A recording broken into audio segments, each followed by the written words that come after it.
Muy bien, saludamos a los hermanos que están conectados también vía internet, los que estamos aquí en forma presencial. Estamos hablando acerca de el rapto de la iglesia y también diferenciar el rapto del retorno de Cristo a esta tierra.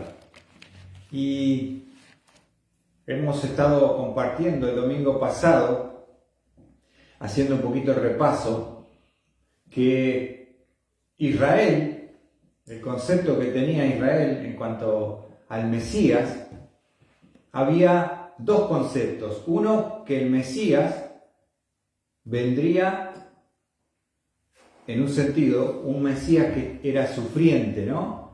Que tenía que padecer. Pero también había otro Mesías, otro aspecto en el estudio de las profecías del Antiguo Testamento, que era un Mesías reinante. Ahora, ¿cuál era la expectativa de Israel cuando el Mesías vino la primera vez hace 2000 años? Obviamente ellos tenían la expectativa de que Cristo viniera a liberarlos de la cautividad del Imperio Romano, como si fuera un libertador, destruyera a los romanos y estableciera su reino milenial. Pero eso no sucedió, porque Cristo primero vino a darnos libertad espiritual, libertad de la esclavitud del pecado, ¿no es cierto? Entonces, como no cumplió las expectativas que ellos tenían del Mesías en el momento que el Señor vino hace 2000 años, ellos rechazaron, los líderes incitaron al pueblo para que rechazaran y crucificaran al Mesías. A los suyos vino y los suyos, dice Juan, no le recibieron. Entonces Israel quedó, por decirlo de alguna manera, a un costado y Dios comienza un nuevo programa que es un nuevo pueblo que se llama la iglesia. La iglesia. Dijimos que bíblicamente hay tres grupos de personas, ¿no es cierto? Nos dice la palabra de Dios. Y hemos visto, vamos a repasarlo en 1 Corintios 10, versículo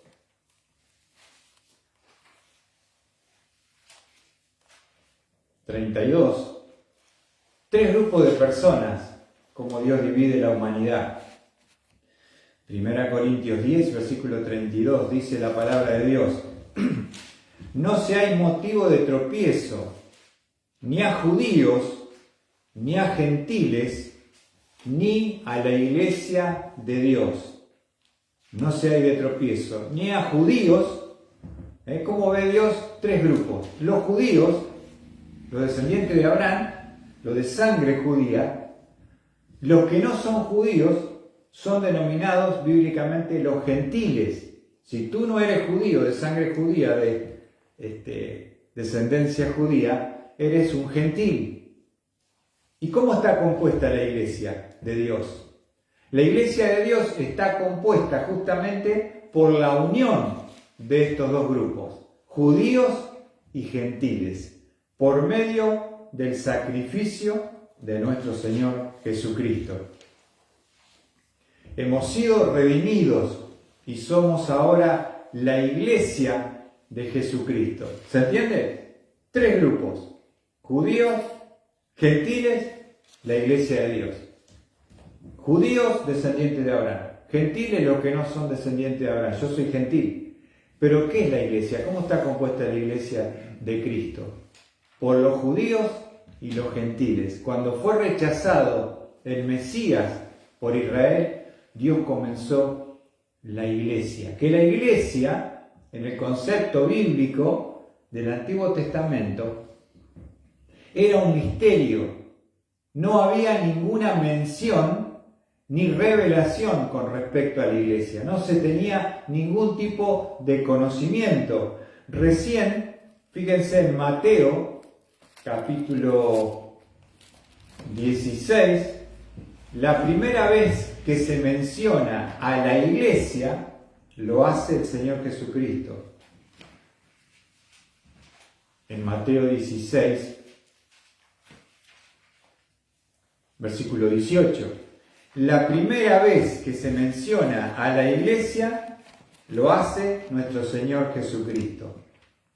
Obviamente que los discípulos que eran judíos no tenían idea del misterio que les está mencionando el Señor. Y dice Mateo 16, 18, yo también te digo que tú eres Pedro, y sobre esta roca edificaré mi iglesia.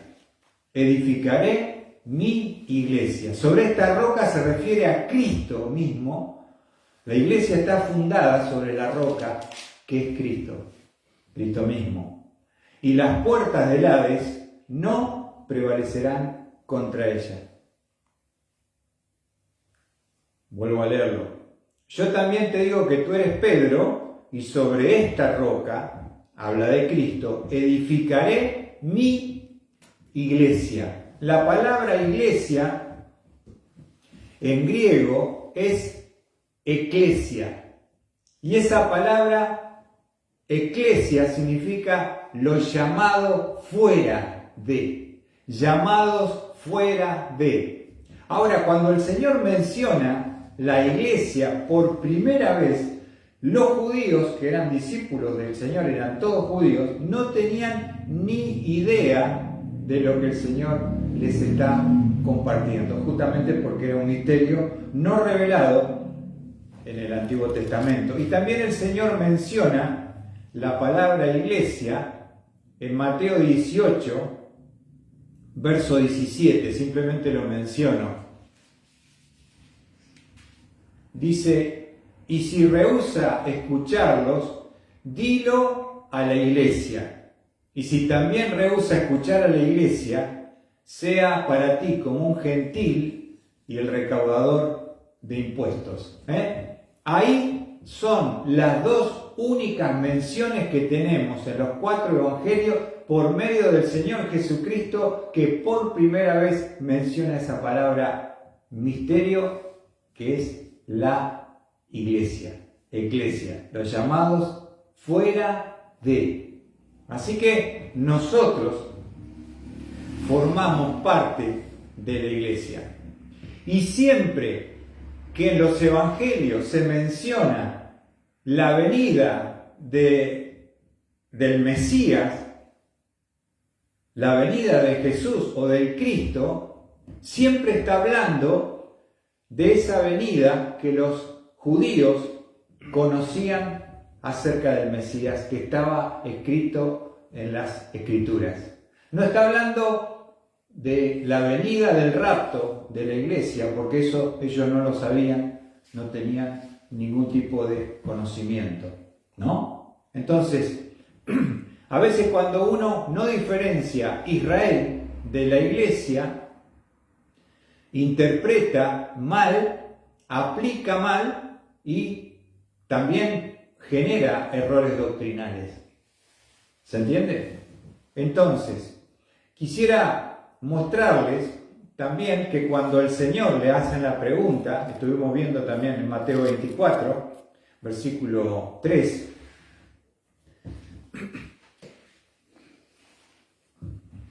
recuerden, para interpretar bien, tenemos que entender qué conocimientos tenían, en este caso los discípulos. Tenían los conocimientos del Antiguo Testamento, del Mesías, del Mesías sufriente y del Mesías reinante. No tenían ni idea de lo que era la iglesia que Dios iba a comenzar.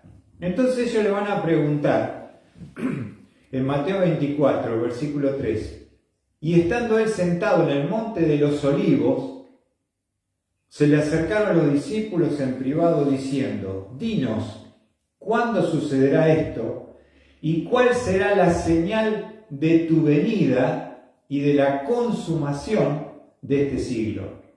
Fíjense que como judíos le están preguntando al Señor cuáles serán las señales de tu venida. Ahora, ¿A qué venida se referían los judíos?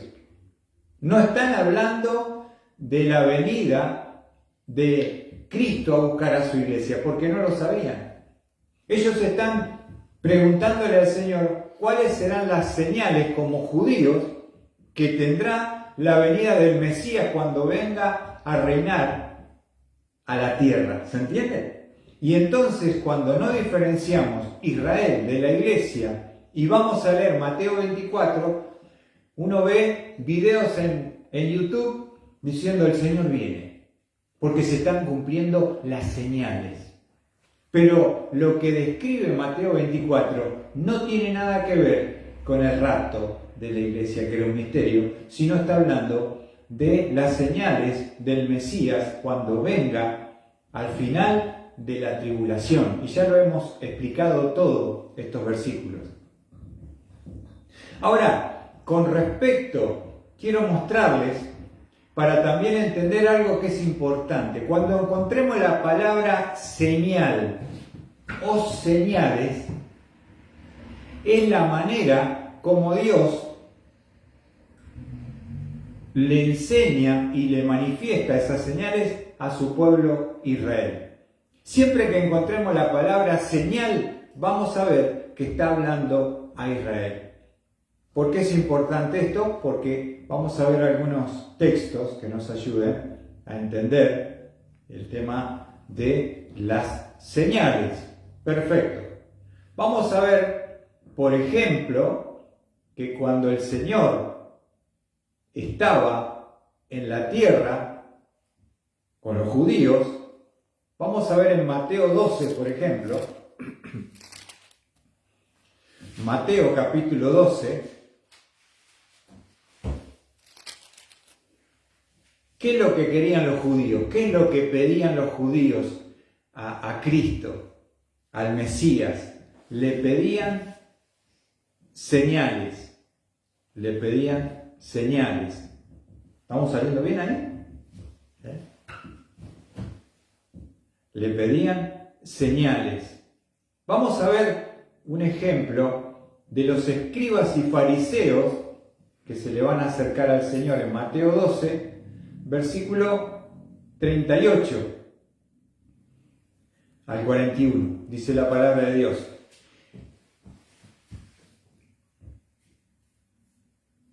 Mateo capítulo 12, versículo 38. ¿Lo tienen ahí? Fíjense lo que dice la palabra de Dios. Entonces le respondieron algunos de los escribas y fariseos diciendo: Maestro, queremos ver una señal de parte tuya. ¿Qué le están pidiendo los líderes a Jesús? Que muestre una señal. Ahora, ¿por qué? Porque Dios con su pueblo Israel se maneja con señales. Ahora, Jesús había manifestado ya montones de señales. Porque el Mesías sanaría a los enfermos, levantaría a los cojos, caminarían, los ciegos verían. Eso era lo que decía la profecía que el Mesías haría.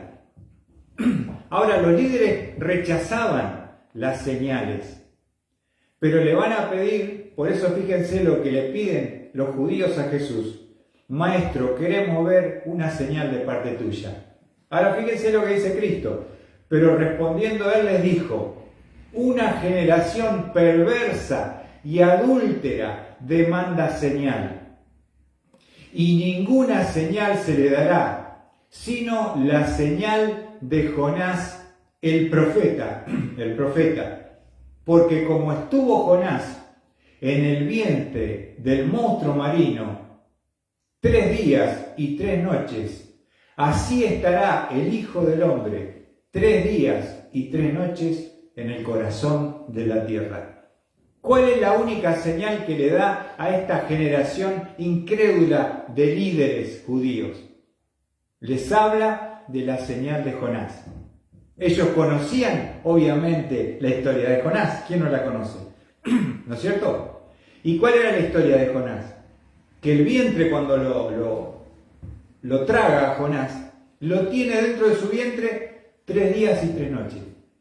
Y Jesús le dice, esto es una señal, porque así como Jonás estuvo 3 días y 3 noches en el vientre del pez, así el Hijo del Hombre, el Mesías de Israel, estará en la tumba 3 días y 3 noches y después se levantará de los muertos. ¿Se dan cuenta? ¿Qué le piden los líderes a Jesús? Muéstranos una señal.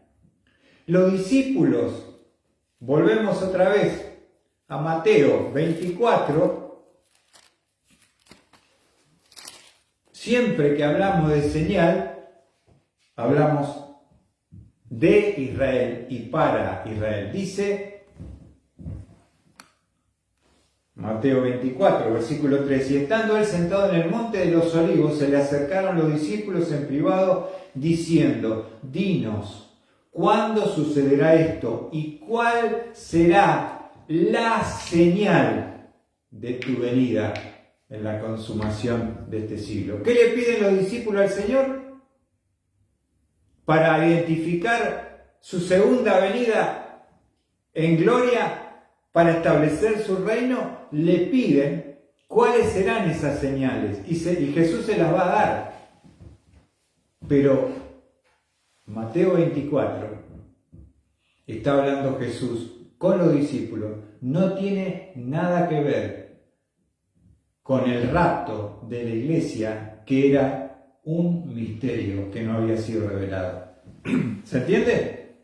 Entonces cuando nosotros leemos señal, y uno ve los videos de YouTube y dice, mira, el Señor viene. ¿Por qué? Porque hay terremotos en todos lados, hay guerra nación contra nación. ¿Viste todo lo que dice Mateo ahí?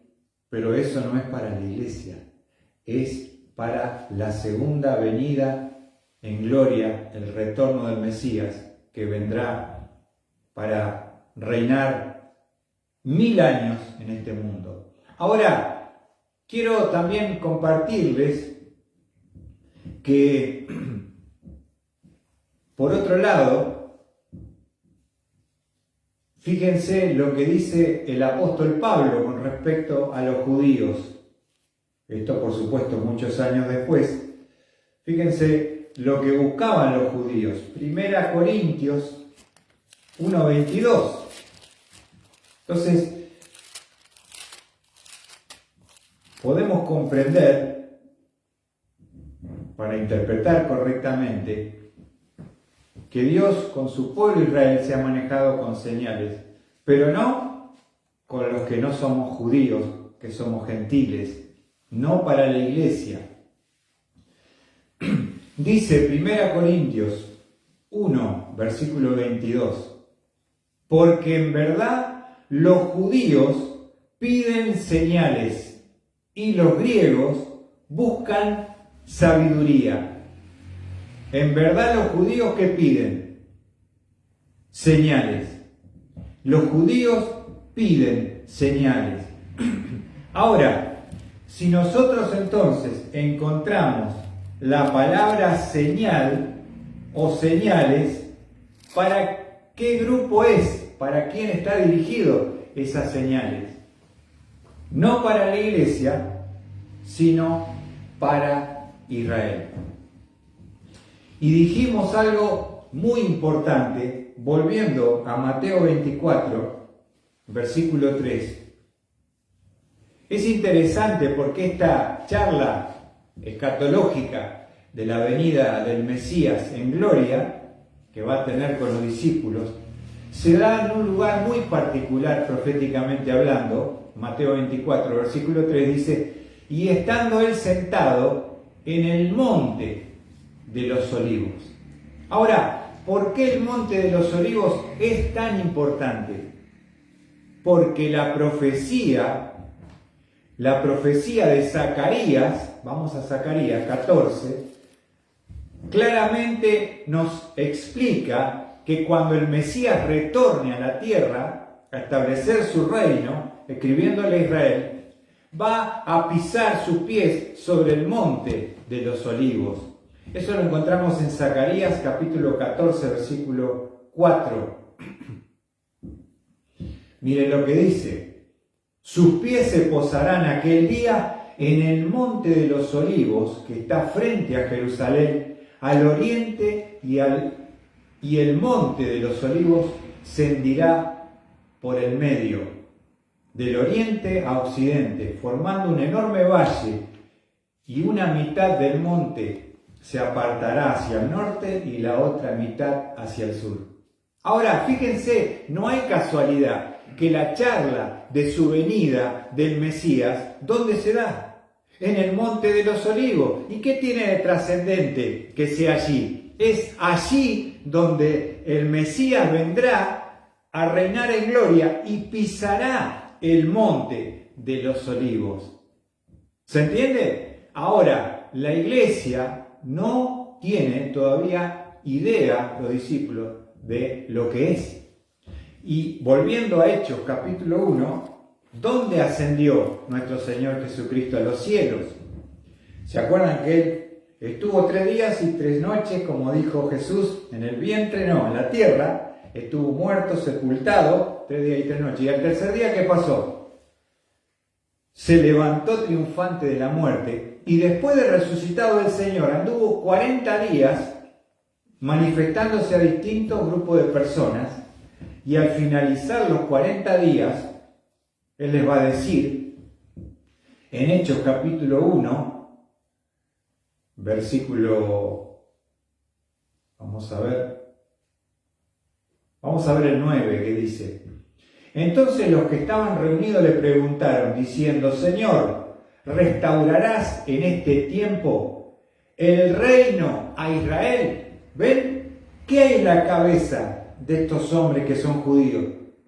La venida del Mesías. No tienen idea de la iglesia, del rapto. Eso es un misterio no revelado. Ellos tienen el reino. No le pregunten otra cosa. Ahora dice: pero recibiréis poder cuando el Espíritu Santo venga sobre vosotros, y me seréis testigos en Jerusalén, en toda Judea, Samaria y hasta los confines de la tierra.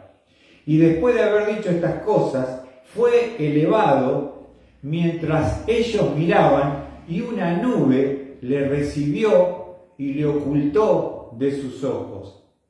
Y estando mirando fijamente al cielo mientras él ascendía, aconteció que se presentaron junto a ellos 2 varones con vestiduras blancas, o sea, son ángeles.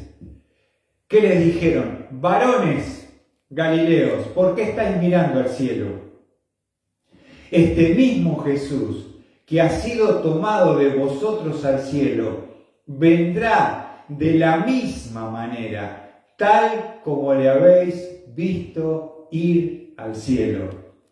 ¿Qué está diciendo? ¿Qué están diciendo los ángeles? Es el mismo Jesús, que es el Mesías, que volverá y vendrá y pisará sobre el monte de los olivos y lo partirá al medio, como dice Zacarías 14, versículo 4. Y fíjense cómo lo dice en el versículo 12. Entonces regresaron a Jerusalén desde el monte llamado de los olivos, que está cerca de Jerusalén, camino de un día de reposo. ¿Ven?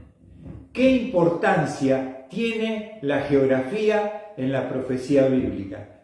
Muchísima. Toda la pregunta de su venida fue en el monte de los olivos. Su venida como Mesías a reinar sobre Israel y establecer su reino milenial. Será sobre el monte de los olivos. ¿Dónde pisará el Mesías cuando retorne? Pisará sobre el monte de los olivos. ¿Dónde ascendió Cristo a los cielos cuando se levantó triunfante de la muerte y ascendió a la misma gloria? Ascendió en el monte de los olivos. Y así como le vieron irse, Israel volverá y lo verá descender y pisar sobre el monte de los olivos. ¿Se entiende? Hermanos queridos, pero tenemos que distinguir, diferenciar, para no mezclar y cometer errores doctrinales y de interpretación lo que es Israel de lo que es la iglesia. Ahora, fíjense, volviendo a Tesalonicenses, estamos estudiando esta carta.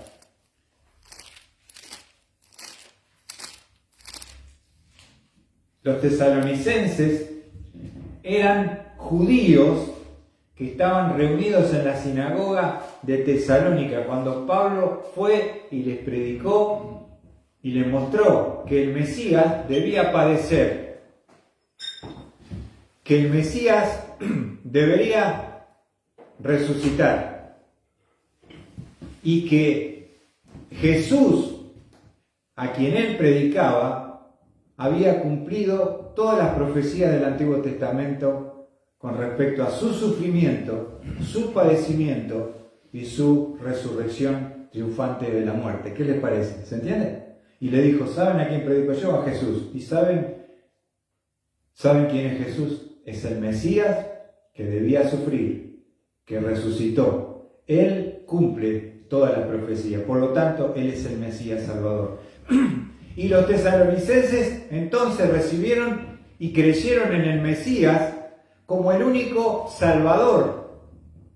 El Mesías que murió en la cruz para limpiarlos de todos sus pecados y darle una libertad espiritual. ¿Se entiende? Pero ellos, como judíos, no tenían idea de lo que era el arrebatamiento para la iglesia. Y por eso Pablo, en el 1 Tesalonicenses capítulo 4, versículo 13 al 18, él le va a revelar el misterio de la iglesia y de la venida de Jesús viniendo a arrebatar a los creyentes en Cristo Jesús.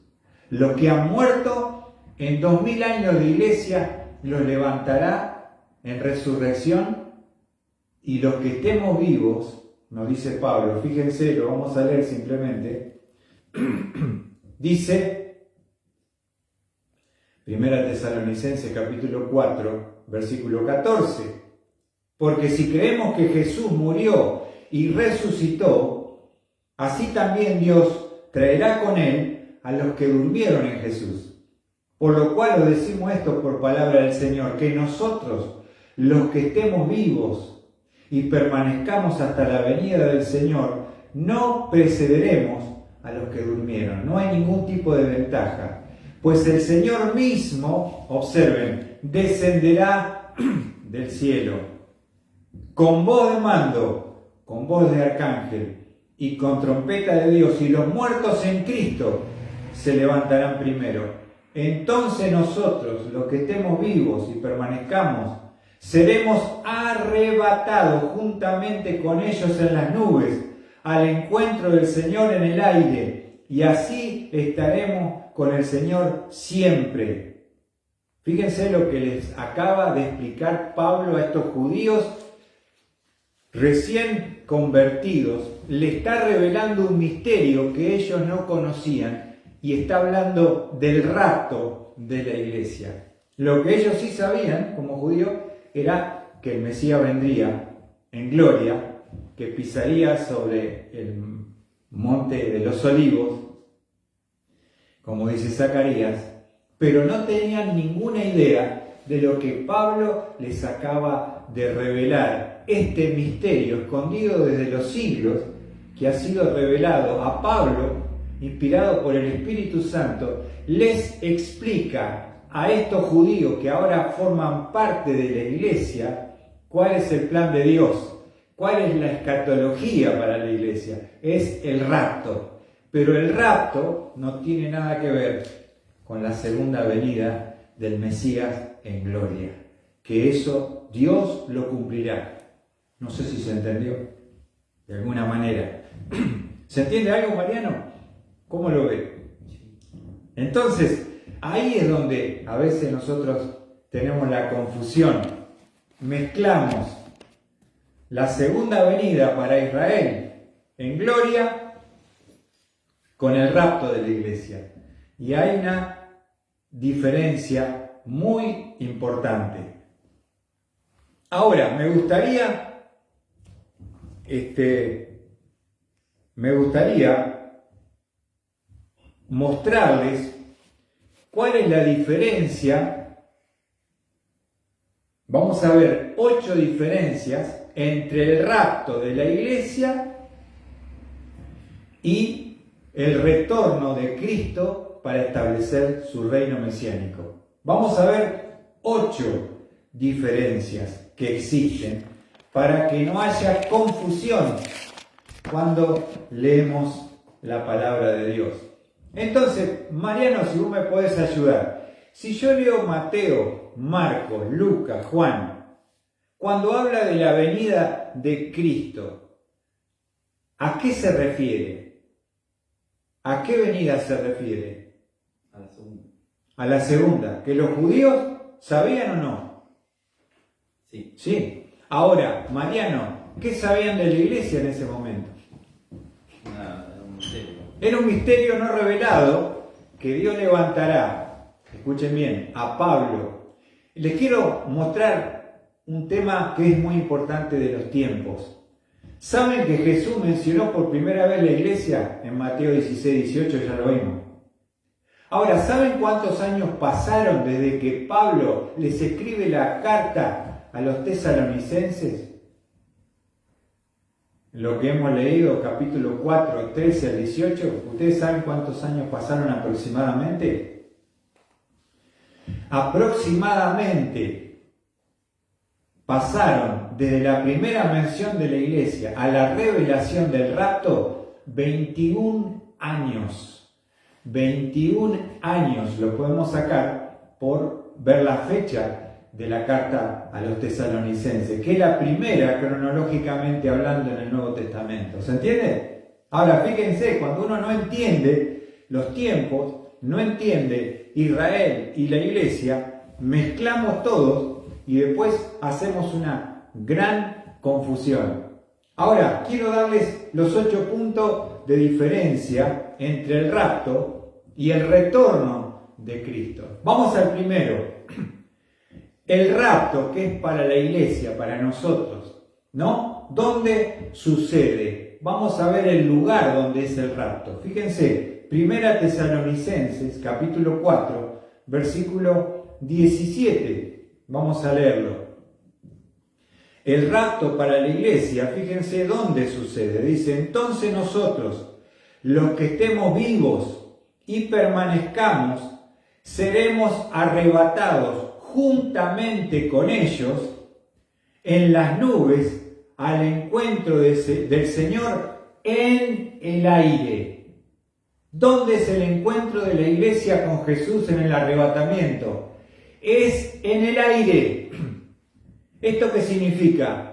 Que Jesús, cuando viene a buscar a su iglesia, no viene a la tierra, viene al aire. En el aire sería en el espacio, no en la atmósfera de la tierra, sino en el espacio. Desciende de su trono, viene al espacio y ahí es el encuentro con la iglesia y Jesús nos lleva tanto a los que han estado durmiendo, los resucita, los que estamos vivos somos transformados todos y vamos con el Señor en el aire. Fíjense dónde es entonces el rapto, en el aire, en el espacio. ¿Dónde es el retorno de Cristo? Es en la tierra, porque Él viene, como le dijeron los ángeles a los discípulos, y ya lo hemos leído, pero lo volvemos a repetir. Zacarías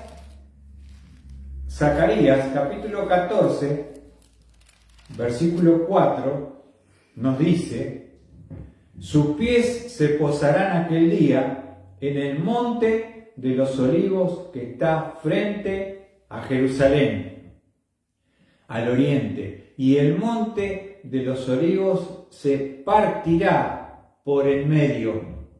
¿Dónde es el retorno de Cristo? Es en la tierra pisando el monte de los olivos. ¿Dónde es el rapto? En el espacio, en el aire. Son distintos lugares. ¿Se dieron cuenta? Primera diferencia. Segunda diferencia entre el rapto. Vamos al rapto. para el rapto de la iglesia no hay señales. ¿Se entiende? Para el arrebatamiento, hermanos, que puede suceder en cualquier momento, no existen señales para el arrebatamiento de la iglesia. Fíjense lo que pensaba Pablo, que era parte de la iglesia, por ejemplo, en Filipenses 3:20, para tener una idea, dice Pablo: porque nuestra ciudadanía está en los cielos, de donde también ansiosamente esperamos a un Salvador, el Señor Jesucristo, el cual transformará el cuerpo de nuestro estado de humillación en conformidad al cuerpo de su gloria, por el ejercicio del poder que tiene aún para sujetar todas las cosas a sí mismo. ¿Qué esperaba Pablo en el primer siglo? No esperaba señales, esperaba a Cristo. Dice, de donde también desde el cielo ansiosamente esperamos a un Salvador, al Señor Jesucristo. ¿Se entendió? Entonces, para el rapto no existen señales. Sí hay señales para el retorno de Cristo, como ya lo hemos estudiado en Mateo 24, 3 al 30. Simplemente leemos Mateo 24 para que ustedes puedan diferenciar un evento del otro. Estando él sentado en el monte de los olivos, se le acercaron los discípulos en privado diciendo: dinos cuándo sucederán estas cosas y cuál será la señal de tu venida y del cumplimiento de este siglo. Y el Señor le va a dar señales escatológicas y le va a dar el cumplimiento de la profecía, por ejemplo, de Daniel, la abominación desoladora. Entonces, para el rapto no existen señales. Para el retorno de Cristo en gloria sí existen señales. Vamos a la tercera diferencia. El rapto es un encuentro privado entre la iglesia y Jesús. Porque Dios, ¿qué hace? Saca a la iglesia, desaparecemos de este mundo, nadie lo ve. Es en privado y es exclusivo. ¿Por qué? Porque la iglesia que se encuentra con Cristo en el espacio, el mundo no se entera, solamente la desaparición, pero solamente el encuentro con Jesús es con los salvos, solamente con la iglesia que son los salvos. ¿Se entendió ahí? Es un encuentro en privado y es un encuentro exclusivo. Ahora, en la segunda venida, cuando Él venga desde el cielo para pisar en la tierra, en el monte de los olivos, es un encuentro público. La iglesia y Cristo privado. Lo que es la segunda venida es público. ¿Público por qué? Porque cuando el Señor venga, nos dice, vamos a ver un pasaje en Apocalipsis 1:7. Apocalipsis 1:7 nos dice claramente, dice: he aquí vienen las nubes y todo ojo le verá, aun los que le traspasaron, todas las tribus de la tierra harán lamentación por él. Sí, amén. Mientras que el rapto es privado, el mundo no se entera y es exclusivo, solamente los salvos estaremos con él. La segunda venida a la tierra será pública. ¿Por qué? Porque dice que todo ojo le verá. Todos van a ver a Cristo. Los salvos, que Él viene a buscar, que viene a establecer su reino milenial, pero también aquellos que no creen, lo verán. Todo ojo le verá. Los salvos y los perdidos. Fíjense la diferencia. Entonces, el rapto es privado y exclusivo, mientras que la segunda venida es pública y los salvos como los perdidos verán todos a Cristo. Por eso ahí es la confusión. Cuando hablamos de la venida de Cristo, hay una canción de Romero que habla y dice, viene hablando del arrebatamiento, y después dice, todo ojo le verá, ¿no? Y ahí mete todo ojo, pero está mezclando el rapto con el retorno. En una es privado, en el otro es público. En el privado es exclusivo con los salvos. En el público, los perdidos, como los de Israel, que están esperando su venida del Mesías, le verán. Todo le verán. Ahora, otra cosa importante. El rapto, vamos a la cuarta diferencia, sucede para que su iglesia disfrute del cielo. Esto es muy importante. El propósito del rapto, ¿para qué es? ¿Para qué desaparece la iglesia de la tierra en el espacio y nos lleva al Señor al cielo? Justamente el rapto sucede para que su iglesia disfrute del cielo. ¿Sabes tú que Dios quiere que disfrute del cielo? Lo dice Juan capítulo 14, y acá quiero hacer una salvedad y una mención. La única vez que Jesús habla del arrebatamiento es en Juan 14. La única vez, Mateo, Marcos, Lucas y Juan, la única mención del rapto de la iglesia dicho por Jesús es en Juan 14, versículos 2 y 3. Todas las demás menciones de la venida de Cristo está hablando de su venida en gloria. Pero acá dice, hablando con los discípulos, en la casa de mi Padre hay muchas moradas. Si así no fuera, os lo hubiera dicho, porque me voy a preparar un lugar para vosotros. Y si me voy y preparo un lugar para vosotros, vendré otra vez y os tomaré conmigo, para que donde yo estoy, en el cielo, allí estéis también vosotros. ¿Ven?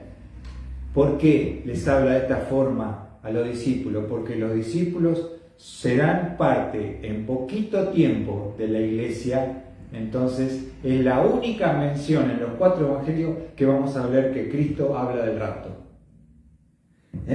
Entonces, el propósito del rapto, ¿cuál es?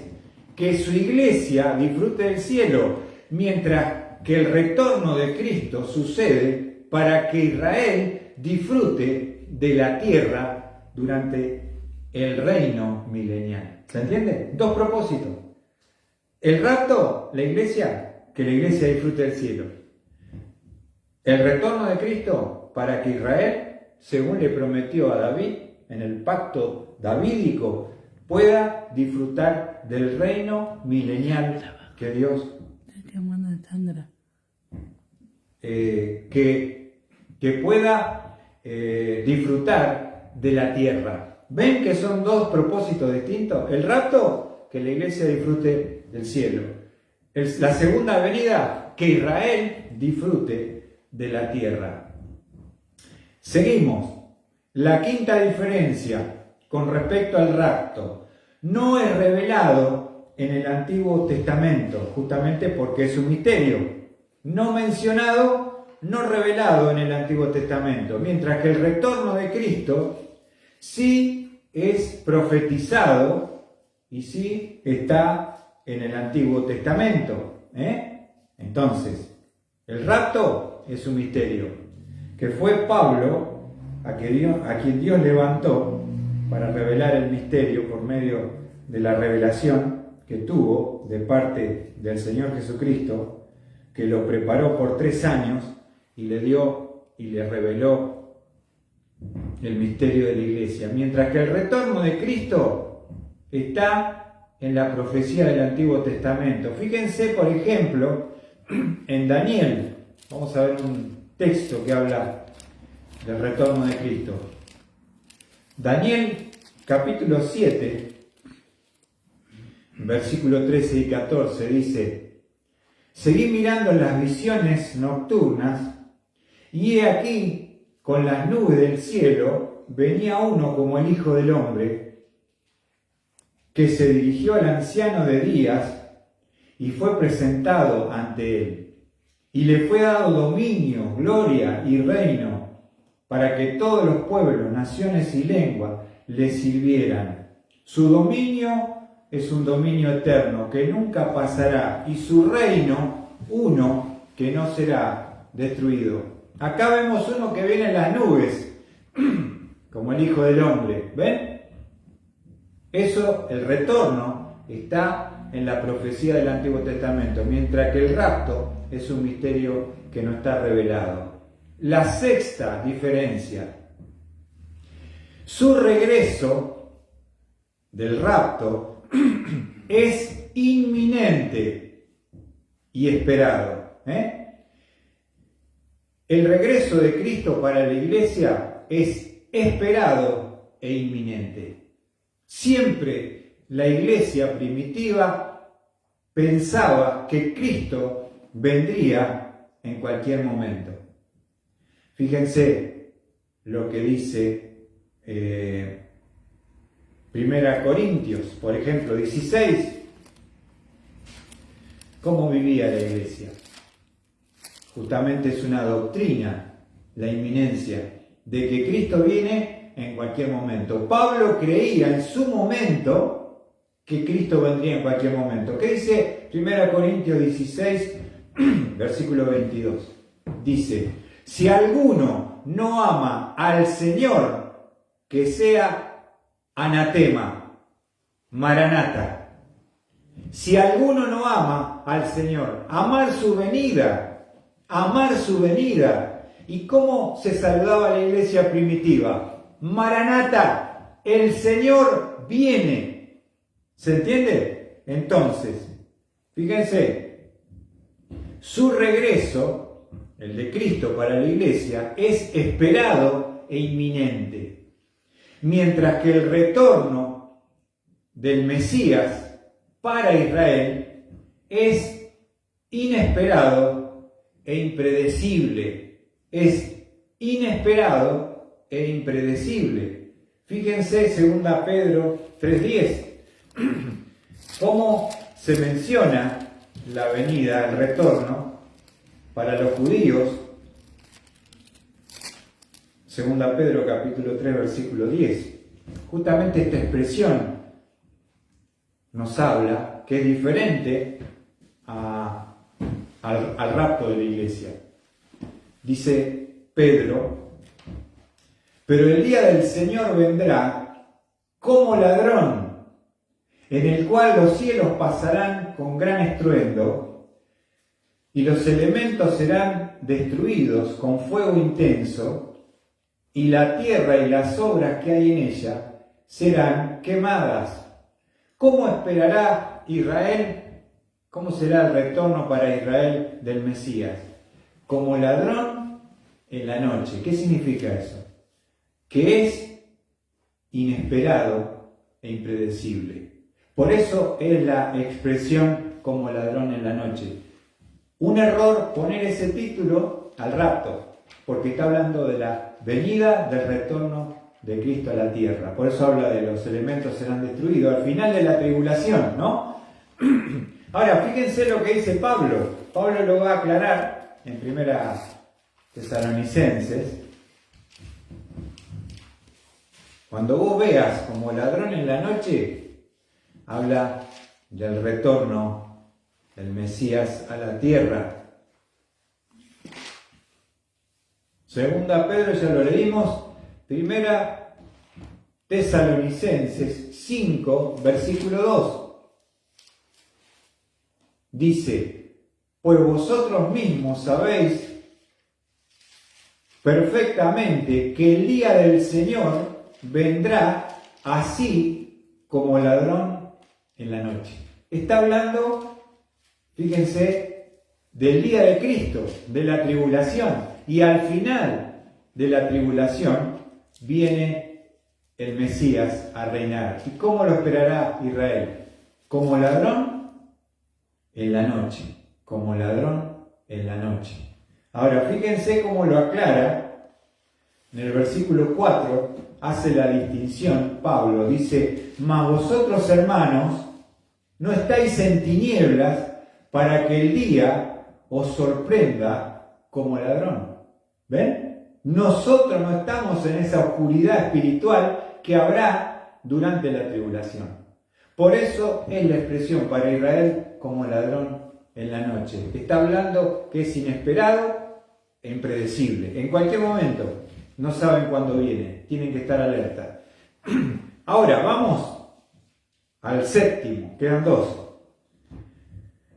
En el rapto, el protagonista, el pueblo protagonista del rapto es la iglesia. El pueblo protagonista del rapto es la iglesia. La iglesia. Ya lo hemos visto en 1 Tesalonicenses 4, 16, 17. Dice, pues el Señor mismo descenderá del cielo y con voz de mando, con voz de arcángel y con trompeta de Dios, y los muertos en Cristo se levantarán primero.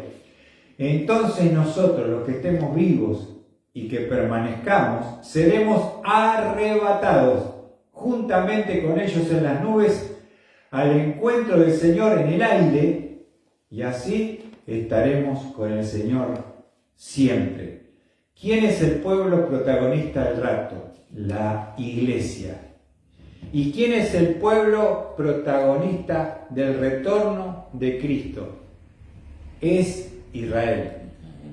Israel está esperando que el Mesías vuelva, ¿no es cierto? Muy bien. Y vamos al último, la octava diferencia, el rapto. El rapto sucede antes del día del Señor, antes del tiempo de la tribulación. El Señor nos va a sacar antes que la ira de Dios sea derramada. ¿Dónde lo vemos eso? 1 Tesalonicenses 1:10, en el mismo libro que estamos estudiando, les enseña a estos judíos que se han convertido, dice 1 Tesalonicenses 1:10, y esperar de los cielos a su Hijo. ¿Ven? ¿Por qué esperar de los cielos a su Hijo? Al cual resucitó entre los muertos, es decir, a Jesús. ¿Y qué hace Jesús? Quien nos libra de la ira venidera. ¿Cómo nos libra de la ira venidera? Esperamos de los cielos a su Hijo, nos arrebata, y cuando nos lleva a la gloria, al cielo, nos está sacando del tiempo de la tribulación que comienza sobre la tierra. Mientras que su retorno en gloria es al final de los 7 años de tribulación. ¿Se entiende la diferencia? El rapto sucede antes que la ira de Dios sea derramada. El retorno sucede al final de los 7 años de tribulación que vendrán. Y terminamos leyendo Mateo 24. Mateo 24.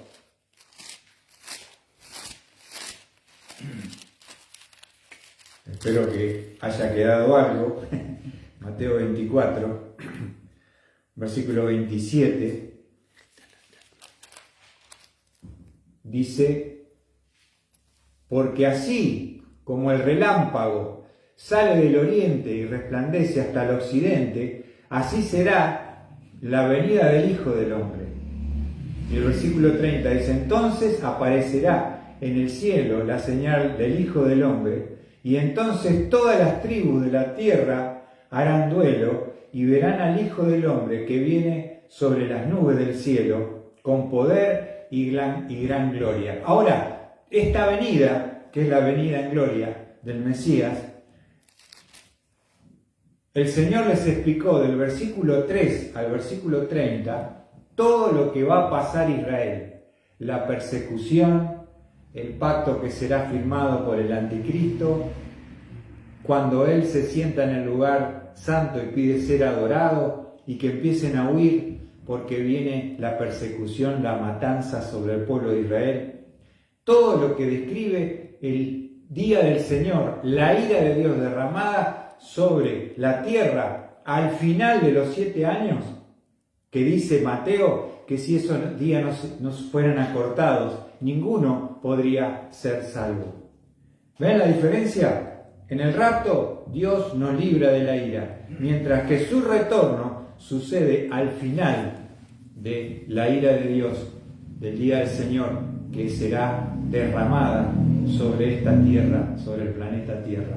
Así que espero que estas 8 diferencias hayan podido quedar grabadas en nuestros corazones y podamos diferenciar lo que es el rapto para la iglesia, lo que es el retorno del Mesías para Israel.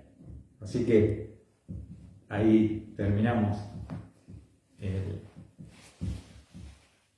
Dios les bendiga.